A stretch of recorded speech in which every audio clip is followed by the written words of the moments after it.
Hey y'all, welcome back. It has been a second since I sat down to film a video.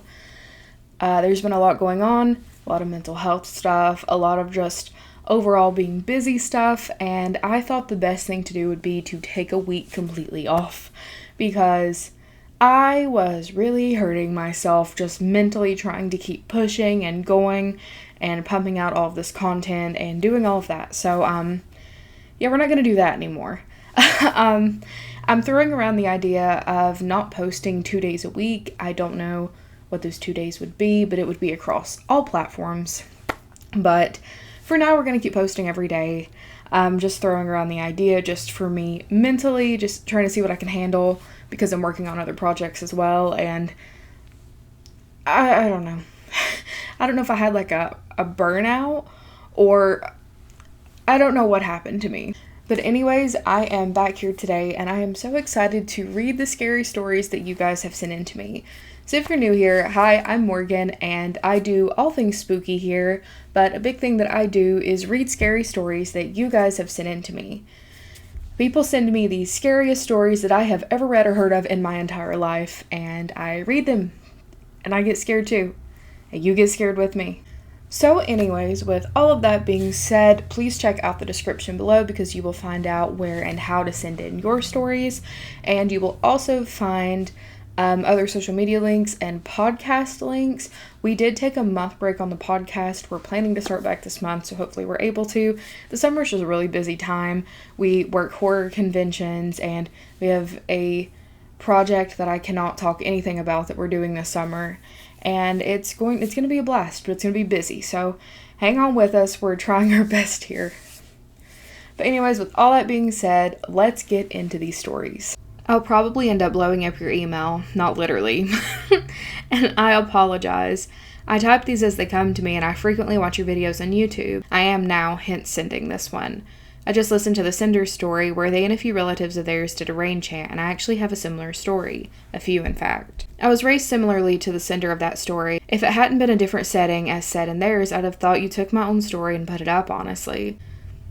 Anything witchcraft or horror related or scary was taboo and ultimately banned. As a kid, I was an avid reader. I was the gifted burnout kid, you know the type. That is me to a literal T. I had my own little library as a child, and I collected books galore and frequently read all of them, numerous times. Ironic how I also had dyslexia and needed glasses. I never paid mind or noticed how bad it was until I got older. Anyways, to give insight to this religious cult-like experience, the fate of my little self-made book collection, so many R.L. Stein, Christopher Pike, etc., thrown out by my grandmother. I have so many stories, not all odd like this. I could tell so much, but I'll keep it relevant to the spooky nature of your channel. I've been through a lot. I'm very intuitive and as a result of my upbringing, traumatized and mentally ill. But I've always been in tune with something. I'm not sure what. I'm getting ahead of myself, though. So very cult-like, heavily religious. It was all taboo and frowned upon. That didn't stop me, though. Come on, I read Stephen King's It at 8 years old and considered it to be my favorite horror novel. You cannot stop me from indulging in spooky. But anyways, on to the actual story. I was 15 years old, this was 13 years ago, and I grew up in a part of Texas. For a bit of background, very religious and definitely very southern. The little accent jump scares me sometimes. It's faded over the years, but the little cowgirl makes herself known. She still pops up. I was a teenager living in a group home for women, placed there by my grandparents. To the right of the group home and what led into a small turnaround, surrounded by private property, just some random barren land, with a second group home for men. A fence across the road on the other side, about 60 to 80 feet away, and on the other end of that fence are apartments. I don't remember what the buildings to the left of the group home were. If I remember right, it was some sort of care facility. Either a rehabilitation sort of center or an old folks' home. My memory's foggy. I can't remember, but there's that. Editing to add, I googled it on Google Maps, and it's an old folks senior rehabilitation center, with a bunch of other people staying there as well. Further down at the start of the street was an abandoned sort of, see, this is where my memory's foggy too, but this is relevant. I do have stories of exploring this one, as I do rural exploration, but it was some sort of mental institution? Without a doubt. A care facility, but the things I remember seeing in there were interesting. Let me know if you want to hear them. I'll be more than likely to end up slowly sending whatever odd ones I do have over time. I have a lot of dream ones, and there's this intuitive part comes in. Anyways, I do want to hear that one. So now that you have a general idea of the area, I frequently spent time outside and in between all these separate buildings. I was a very outdoor kind of teen, just seeing what kind of trouble, not literally, I deserved better, I could get into. Seeing what I could find and that sort of thing. I frequently went into the private property to climb trees even, very active, but I spent time in this small driveway parking lot area between the women's group home and the senior rehabilitation. I don't remember if it was a small shed in this lot or not, definitely between the two of the group homes. But one day they had a small cell there. I had very little details of this, who was holding it and why and what it was.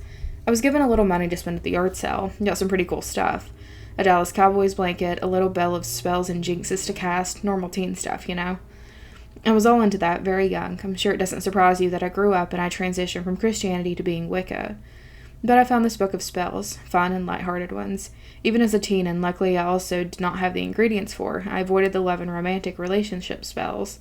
Hard pass, thankful I never attempted. But I found a rain spell in there, easy to do, just a little chant. It was 3 to 4 times and you repeat it, something like 4 to 5 times if I recall. I did it much more than that. Mind you, this was a clear and sunny, pretty warm day. We're in Texas, it was either spring or summer, definitely warm. Maybe a cloud or two in the sky, but not a single storm cloud. Clear blue skies.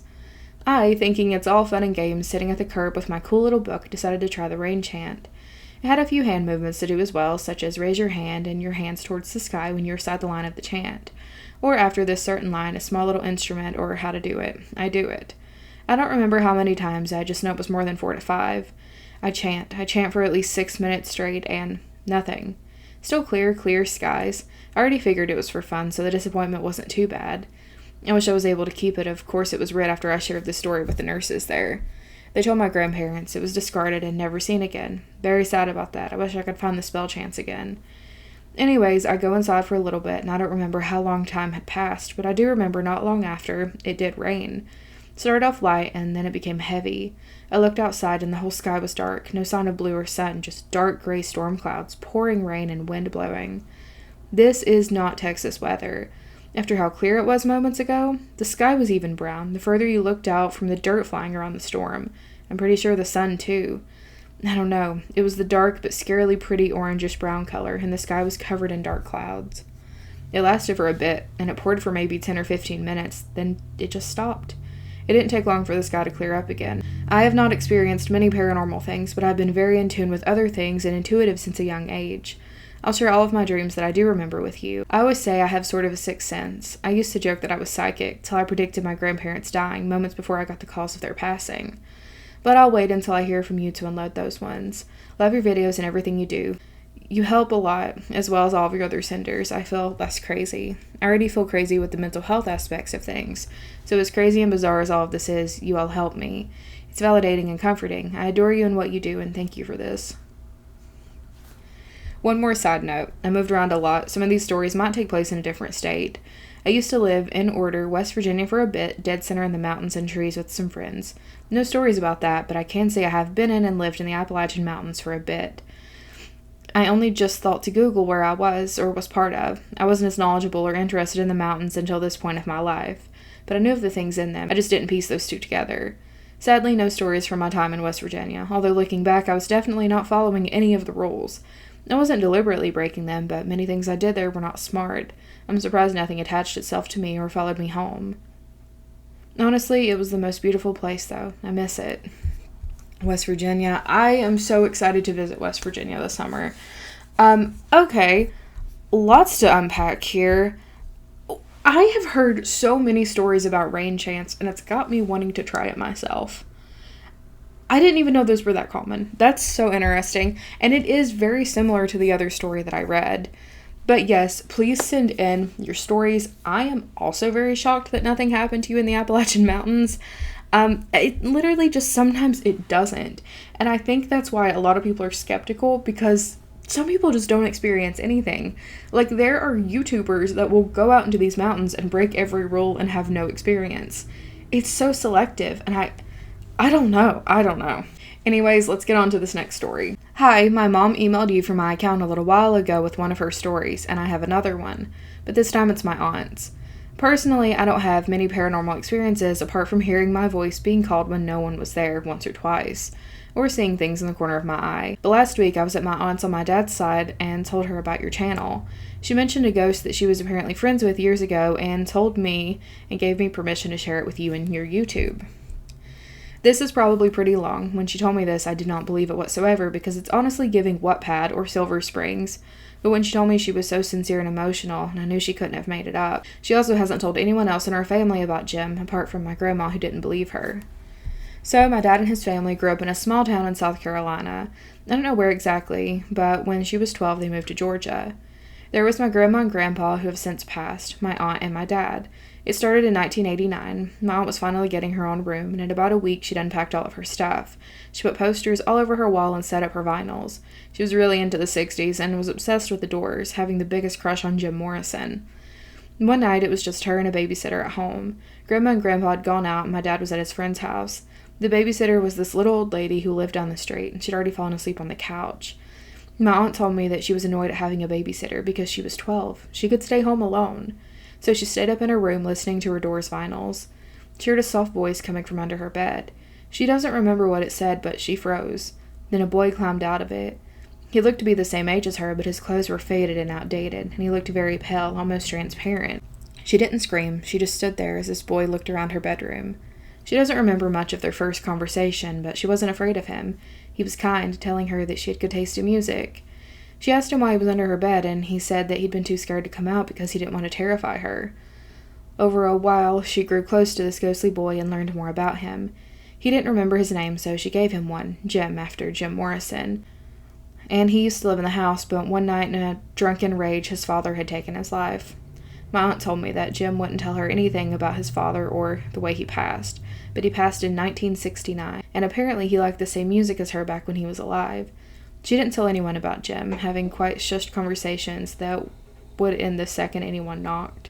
But he was real because every time she would take a Polaroid picture, he would show up in it for about 5 minutes before fading. Something really strange about Jim was that he seemed to grow up with her. I have no idea if ghosts can even do that, but this is what she told me. When she matured and started looking older, so did he. She remembers one night when she tried to grab his hand, but it just went straight through, and they couldn't touch. Still, he'd watch over her as she slept, but also over time he became more protective of her. Bad things would happen to people who bullied her for having no friends. Even my dad got a few unexplained bruises and cuts when he had no idea was probably from Jim. She's never had a boyfriend growing up, and the few friends she did have never knew anything about Jim. When she turned 17, they had to move again, all the way to Virginia. Jim was furious. He couldn't leave the property, so he was stuck. My aunt said she didn't remember much from that day, apart from Jim trying and failing to hug her and seeing him crying from the window as they drove. Fast forward 10 years, my aunt's now 27 and engaged to a man named Bryce. They never got married, and he ended up cheating on her with a realtor. But they did have a 3-month-old who's now my cousin. She didn't forget Jim easily, but over time the memory began to fade. She then gets a call from my grandma who told her that their old house was for sale again. At the time, she was in South Carolina on holiday with Bryce and my cousin, and she wasn't too far from the house and decided she wanted to go show Bryce the house she grew up in. When they got there, it was an open house, but not many people were there. It had mostly been renovated and redecorated, her old bedroom looking more blue and neat. Bryce was stuck talking to a realtor, this is the one he actually cheated with, while my aunt walked through the house holding my cousin. She walked upstairs to her old room, and the second she walked in, she saw him. Jim was standing there, as if he was expecting this. He still looked 17, meaning he hadn't aged since she left. She couldn't move. She almost even dropped my cousin. They didn't say anything, but Jim looked down at the baby, and his smile from before completely dropped. He looked hateful, sad, and just plain angry. They stood there for about a minute until she heard Bryce calling her back downstairs, and she left. The whole journey back she felt uneasy, but as they left she saw him waving from the window from like 10 years ago, even more distressed than before. It's been a very long time since then, and she doesn't think about Jim much. She still wishes that she at least said goodbye again. I asked her if she could ever go back, but the house burned down a month after she saw Jim for the last time. Update.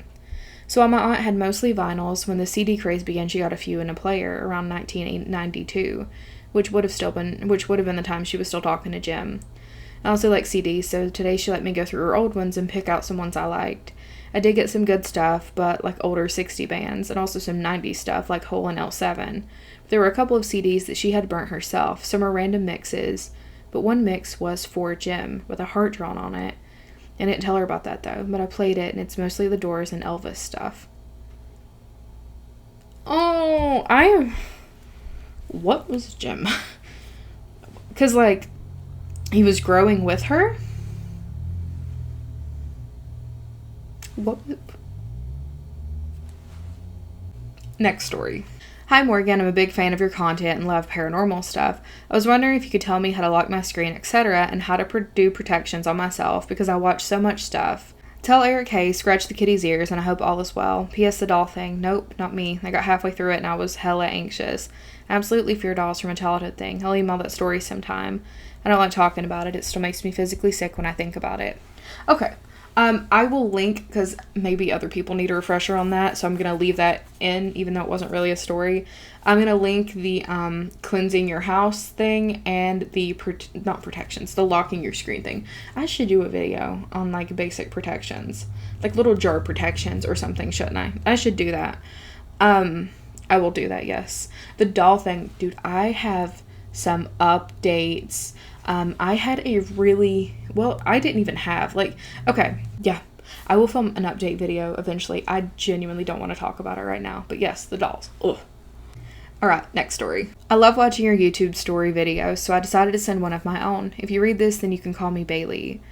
So to give a little layout of the room where everything took place, I believe I slept in this room for around 4 years, starting around when I was 3 years old. The room's rectangular with a door on one end and a window on the other, and also a closet near the window. I shared this room with my older sister, so we had a bunk bed. She slept on the top and me on the bottom. And I had been terrified of being in this room alone. What I remember most is rolling out of bed in the middle of the night and just laying on the floor unable to move. Well, I could hear the door to my closet creaking. Nothing too creepy yet, but from that point on, I started just staring at the closet from my bed until I fell asleep because I could swear I saw eyes. But I was always too terrified to even start crying or get my parents, and then I started actually seeing it. It was a goblin-like creature that always had a creepy little smile on its face. It was short but still taller than me. As you can imagine, it was terrifying. It would always whisper things that I couldn't quite make out, so I started facing the wall when I slept, but I still felt something watching. When I rolled out of bed in the night, I had to shut my eyes or else I would see it standing over me. I stopped playing in my room altogether and only went in there when I had to sleep. Whenever I was told to go get something from my closet, I would refuse. The only time I even opened that door was if someone was with me, and every time I did, I looked up at the top shelf and saw it. I mentioned this a few times to my parents, but they thought I was just having nightmares. Things like this kept happening till I moved into a different bedroom, and then it just stopped. But the reason I believe this is real is because I can still imagine the creature vividly to this day. I still live in the same house, but my little brother lives in that room now, and I'm always worried something will happen to him because I still get a very eerie feeling from when I step foot in my old bedroom. Anyways, I was hoping you had some idea of what this could have been, and why I'd only stayed in that room because I'm still terrified. Have a wonderful day. I don't know. Does anyone else have any ideas? Is there a folklore like that? There's definitely a folklore like that. Anyways, that is all for today. Thank you guys so much for hanging out with me and getting scared with me, and I will see you tomorrow.